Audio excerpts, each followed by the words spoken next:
Hello and welcome to another update video on HBAR. I'm here on the long-term HBAR chart and we can see that the market is currently holding below this yellow trend line that we talked about before. It's a really important trend line, this descending trend line here, and the price has so far not been able to break above it. You'll see on the smaller time frame how important this trend line actually is, but actually here zoomed out, you also see that it's been with us since the July highs. It's a very, let's say moderate downtrend, I would say. I mean, we had the flash crash, but if you just, deleted that wick, which obviously I can't do, but if we just ignore it for a second, you can see that this downtrend is just carried on. So, my concern is here, we had the crash, the recovery, but in the recovery, we haven't really broken above any critical levels.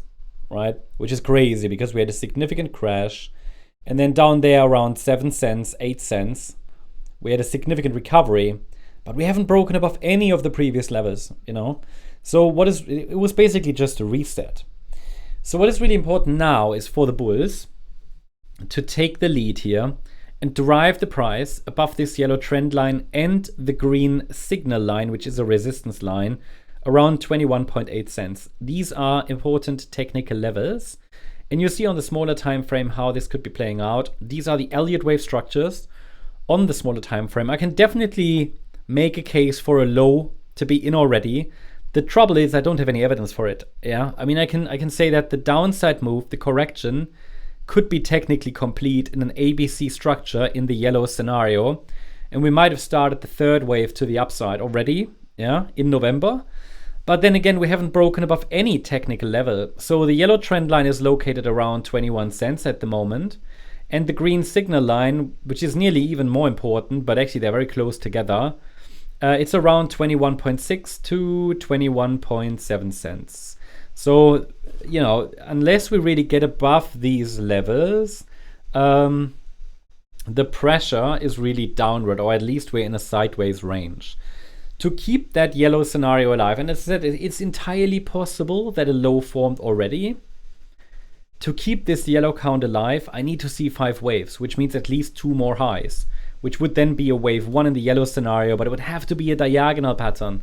There's nothing really reliable about it, But if we can hold above the red line at 16.8 cents, the bulls have a chance in the very short term. But as I said, until I get 5 waves above the signal line, another low is at least not unlikely, right? So for now, we remain caught in the sideways range. The next support levels are 16.8 cents and then below 15.6 cents. And then this support area comes into focus, but it's far away at the moment. I'm not convinced yet a low is in. We just need more strength and a 5-wave move up. Once we have all 5 waves in yellow wave 1 completed, we can add support for yellow wave 2. That's the update on HBAR. I hope you liked the update. If you did, please hit the like button, leave a comment and subscribe. And if you really like the content, then please check out the channel membership. Also, I invite you to join us on X for additional charts, updates, news, and much more. You can find a lot of additional updates here as well. Thanks so much. Bye-bye.